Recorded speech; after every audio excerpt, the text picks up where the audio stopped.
In 1997, I was walking out of the guitar show in Arlington, Texas, when I ran into Freddie Miller. Freddie ran lights for me in a box of rocks. With him was a guy named Brent Ford, a really good guitar player, and they just looked at me and said, "Hey, we're kind of looking for a drummer."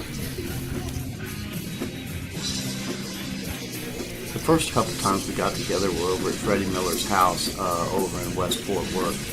And right from the get-go, we knew right away that we were going to wind up playing together. The only obstacle that truly stood in our way was the fact that all of us lived on different sides of the Dallas-Fort Worth metroplex. So we ran over to this place called Rock Stop Studios in Arlington, Texas. And it was there that Brent and Freddie brought in a guy named Tony Estrada. Tony had played and sang for the band Autograph back in the 80s. And it was then that Row 7 was born.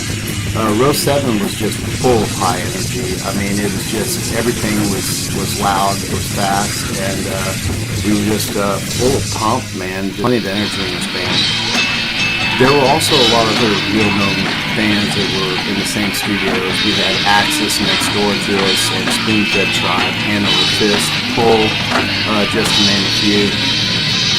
So you can imagine a band called about 18 bands right across the street from Six Flags in Arlington, Texas.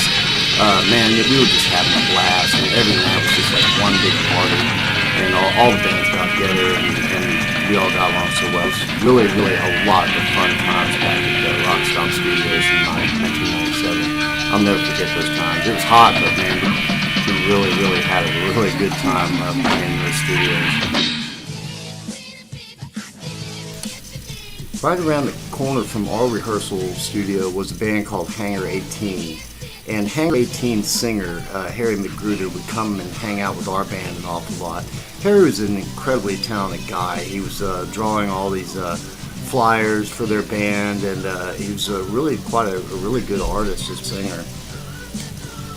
Harry had a 4-track cassette of all these songs that he had written, and he was having trouble getting his band to actually play them. And we took a listen to some of them, and we're like, well, hey, we'll play them. You want to come over here and see what happens? And so Harry was literally showing up after Tony would leave practice, and eventually one thing led to another, and basically we traded singers with Hangar 18. That's when things got really, really interesting. I mean, there was just an energy there. With Harry's songs that he had written, he was just all the time saying, hey guys, I think we should try this next song. We'd go over his demo tape, and we just pick out certain songs that we thought would be good, and we'd remake them into a rock style.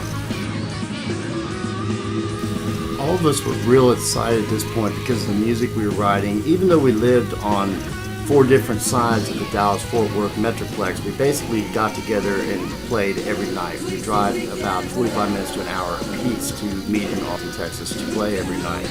About this time we discussed recording a CD, and Brent and Freddie and Harry, they had a friend named Don Goad, and Don had just finished up recording their demo and called Justine's Rocket.